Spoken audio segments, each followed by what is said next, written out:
What's happening, Bills Mafia? Ryan Thomas here. Of course, you are tuning in to the Thomas Take Sports Podcast, your home for all things Buffalo Bills. Putting the hat on here, ready to hit the microphone and ready to give you guys a great show tonight. Greatly appreciate you guys that have tuned in all off-season long as I've tried to keep you guys up to date on all things Buffalo Bills. There is so much to discuss today, tonight, whenever, wherever, however you're tuning in.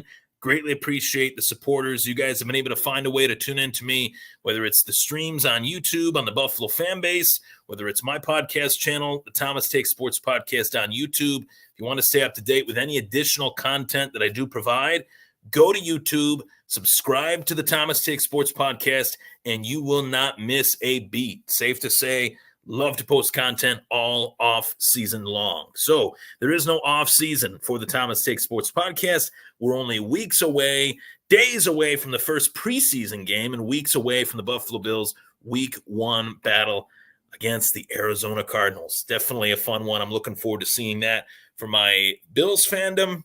Looking forward to seeing that for my Dynasty League as I'll be taking Marvin Harrison Jr. in 12 days, first overall in the Dynasty League. So that'll be fun.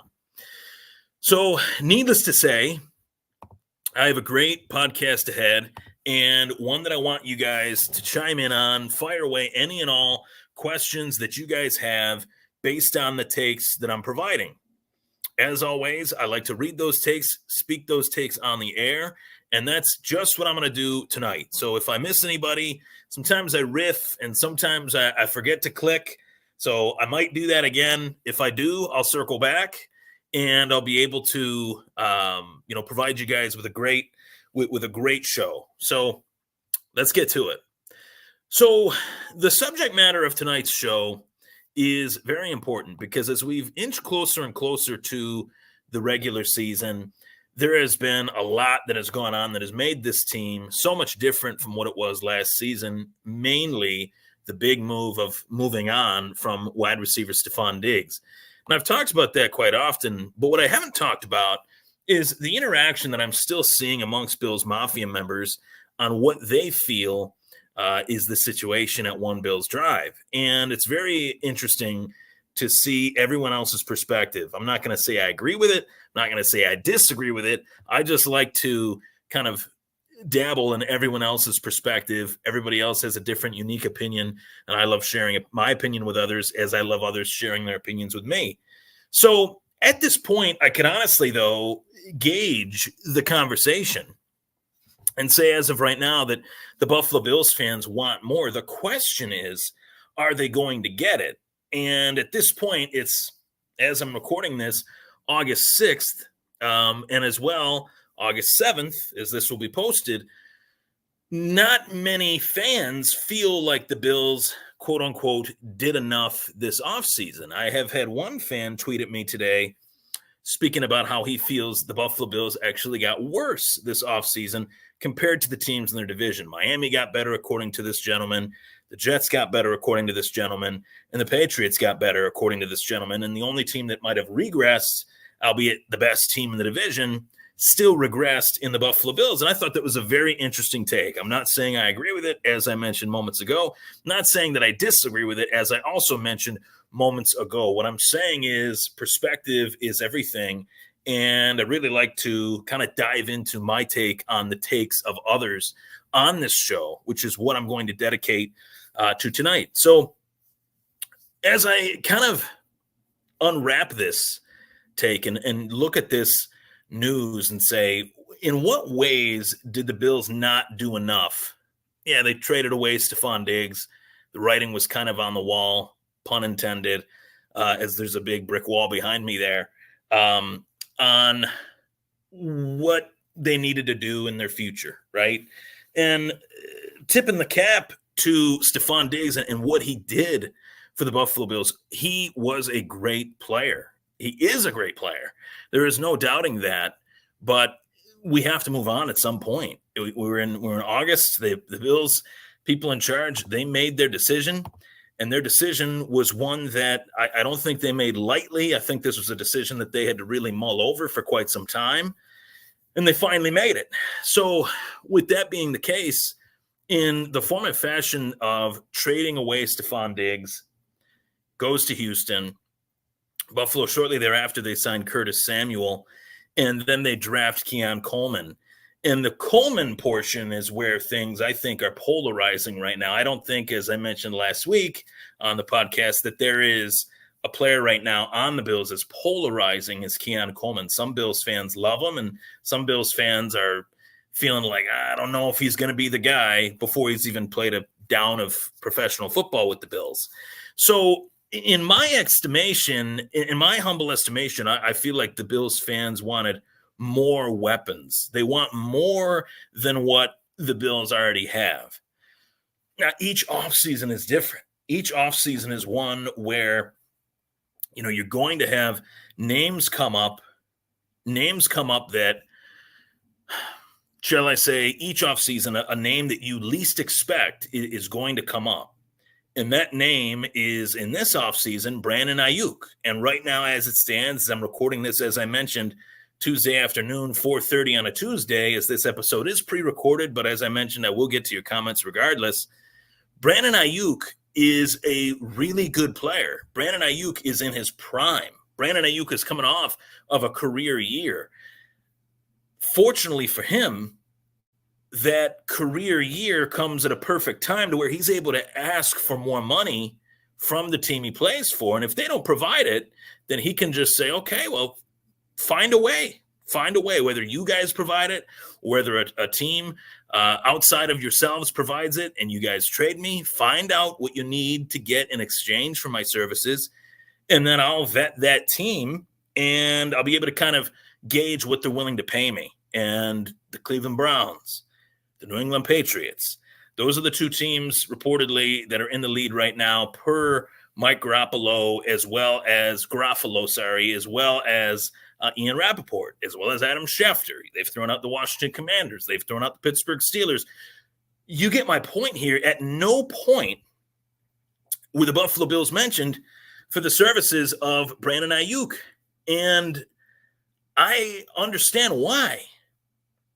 I understand so much so why, because if the Buffalo Bills wanted to pay a wideout, they wouldn't have traded Stephon Diggs. They wouldn't have paid to have traded Stephon Diggs. That's how badly the Buffalo Bills want to be outside looking in on what is the new market for the wide receiver position. In 3-4 months' time, this market has drastically changed.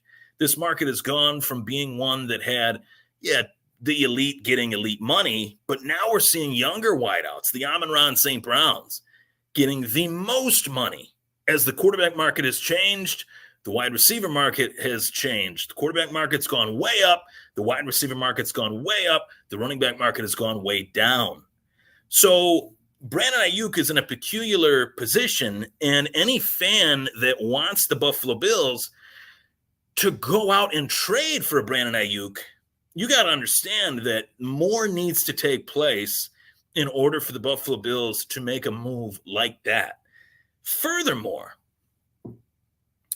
this really great, I'd say, collective bargaining agreement that was signed during the last, somewhat almost strike of the NFL that stated, okay, we're not going to pay first-round players big bonuses. The days of Sam Bradford making $72 million on draft night are over. That's way too much money for a rookie player. It's going to ruin a team's salary cap. It's going to ruin a team's ability to get better by taking players that high. So we have to have a rookie wage scale. And that rookie wage scale is one that is going to greatly benefit the Buffalo Bills, as they're paying Josh Allen top flight money, and they're also paying a number one wide receiver, hopefully by then, as he's established himself, Keon Coleman, in very low money for NFL terms. And then Dalton Kincaid is also on a rookie contract. Kincaid's is one that requires, or allows, I should say, a fifth-year player option. He was drafted in the first round. Keon Coleman was not. So those are the things that I think are falling to the wayside when it comes to the fans' lust for the Buffalo Bills to just simply have more weapons. It's not that simple. If it was, every team would just go out and play the NFL free agency like it's Major League Baseball, where the teams that are the big markets can just go out and spend as much money as possible. We know that the NFL is not like that. There's a salary cap, and players meet it for certain teams. Players do not for other teams. So as well, that is kind of like the more weapons, Brandon Ayuk discussion. And it's a frustrating one, because I don't think there was ever a possibility the Buffalo Bills were in on Brandon Ayuk. I don't think there was ever a moment where these two teams, the 49ers and the Bills, talked about Ayuk. Now, were there moments where Deebo Samuel was brought up? Yes. Were there moments where the Bills were in other, free agency talks and things like that? Yes. But did they pertain to Brandon Ayuk? No. Now, the dominance standpoint, more dominance, that is the point that is the most crucial point. As I make that point on Brandon Ayuk, I want to talk about the more dominance aspect of things, where most Bills fans, and I echo this sentiment, this is one that I agree with wholeheartedly, that the Buffalo Bills have not achieved their full potential. They have not reached their peak ability. That I agree with. That I understand. That I agree with wholeheartedly, because they haven't. And for as great as Josh Allen is, and for the turnaround that Sean McDermott has had as the head coach of the Buffalo Bills, they have not had the performance that you thought they'd have or that I thought they'd have. They've not been able to get over that proverbial hump that is the Kansas City Chiefs. They've not been able to rise above the Chiefs in clutch moments. We can't explain it. Just like we couldn't explain how they couldn't get it done in the Super Bowl. It's just something, a victim of the era, whatever you want to call it, just haven't been able to get it done. Now, I hold the sentiment that maybe there's been factors that have gone against the Buffalo Bills over the years. Maybe some of those factors allude to Sean McDermott doing a little too much. Maybe those factors allude to the coaching staff now being what it is. I'm going to keep this baby on backwards. Bobby Babich, Sean McDermott, Joe Brady. Now Sean McDermott has the ability to kind of just do his job, be the head coach. Let Joe Brady run the offense. Let Bobby Babich run the defense. And feel like you can just go through the progression of how things should be. These last few years have been a little bit chaotic in terms of their coaching staff. I won't lie to you. I mean, outside of Sean McDermott, they've also lost Chad Hall, who was a highly regarded wide receivers coach. They've lost quite a few pieces, and they've had to reshift Leslie Frazier, reshift from the Brian Dable, Ken Dorsey. That didn't work out for obvious reasons. So now, how does that kind of look this year? Well, to me, it looks exciting. To me, it looks like more dominance could be able to be had because there is that consistency within their coaching staff of Joe Brady being back for a full season, of Bobby Babich, a young, hungry, gritty defensive coordinator, given his shot with a great group, with a lot of young talent on this group, up front on the D-line and in the secondary, as they've added pieces post the Poyer Hyde era. So more dominance is a vague statement, but more dominance in the sense of being a dominant team in clutch moments. Can the Bills kind of just clean up those X's and O's, those little misfires, those little miscues? Can they just meet that moment within the coaching staff? I think that's a coaching issue. And my last point on this is that do the Bills Mafia, or does the Bills Mafia, have a point. And I think a lot of it is real. I think a lot of it is true. That, yes, they do have a point that this team has not gotten it done to where they need to yet. But the key word is yet. If I were to bet on any quarterback in the National Football League, on putting the team on his back and leading his team to wins, it's Josh Allen. The only guy that you would look at as a better quarterback week in, week out than Allen right now is Pat Mahomes, and he's the best in the league right now. But Allen is right there with him. So, and I don't want to say, enjoy the moment. I think I'm kind of past that because I do remember what it was like when they had Dick Duran, Greg Williams, Mike Mularkey, even Wade. I really like Wade Phillips, though. That dude's my guy. But I do remember what it was like, and it was terrible. It was not, the Chan Gailey. I love Chan, but their teams were really bad. They were not really good, and they didn't make the playoffs for 17 years. Sean McDermott comes along, and they make the playoffs in a year where they were not supposed to be that good, and they were better than good, and they made the playoffs. So, I'm thankful for all that. But Josh, what really puts us in perspective here is that Josh Allen's in his 7th season in the National Football League. Drafted in 2018. We're looking at our calendars here. It's 2024. It's been a long time since Josh Allen was drafted. It doesn't feel like it, but it has been. And he's reaching the front 9 of his career. He's on the 7th hole. So soon he is going to be on the back 9. As soon as 3 years ago was, which really feels like yesterday, Josh Allen will be in the league for 10 years. These next few years are crucial. And yes, each year is different. Each year I think that's what makes the NFL so great, is that each year is different. Even the teams that are really bad the season before, they get marginally better. Look at the Chicago Bears. They've been terrible for a long time, but boy, on paper, heading into this year, they look pretty damn good. Question is, will that rubber meet the road? Will they achieve what they need to on paper in reality? A lot of teams have to answer that question. Not many teams have answered it in consecutive years the way that the Buffalo Bills have. No team has won as many games outside of the Chiefs the last 4 years than the Buffalo Bills.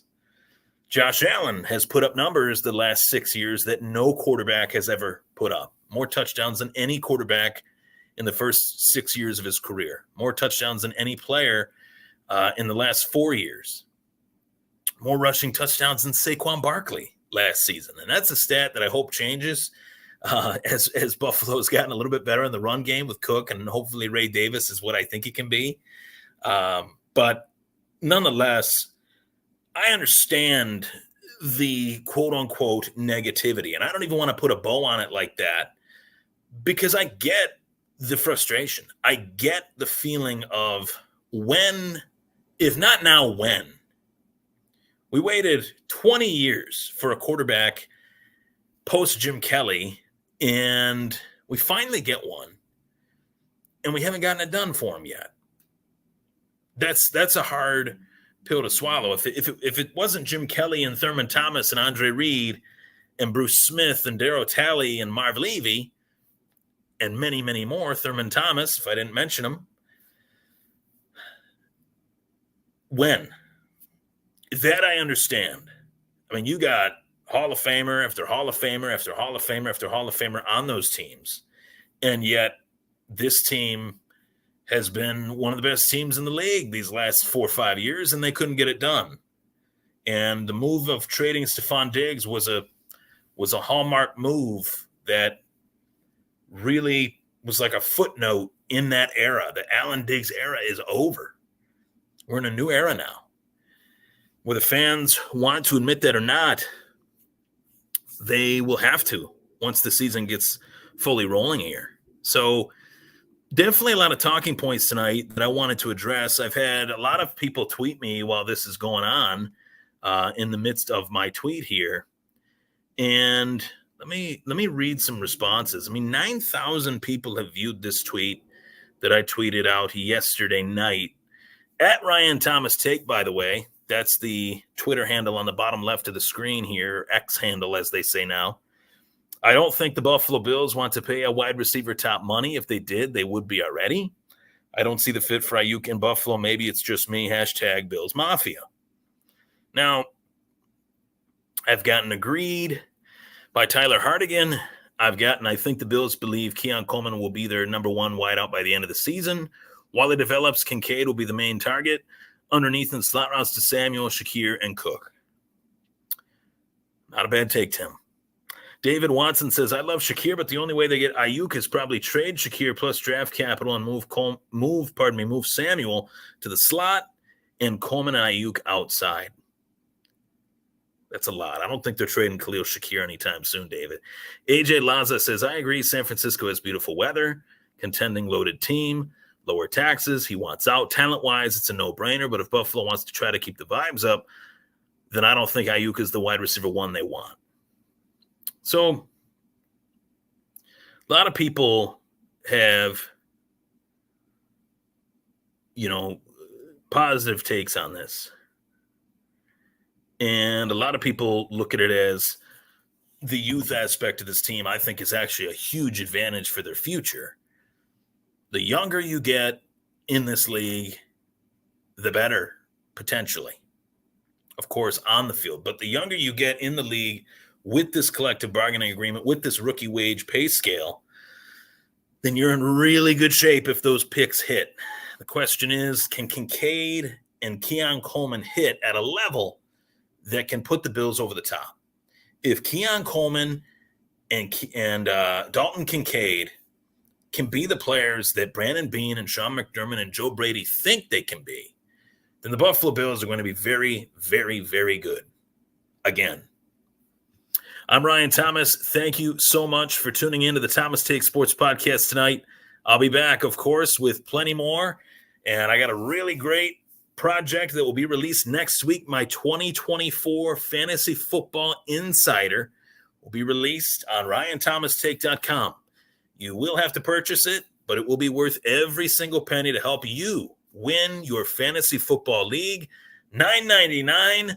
You'll get top 15 rankings at each position, draft cheat sheets, projections, bye-week sheets, bye-week schedule sheets, and much, much more.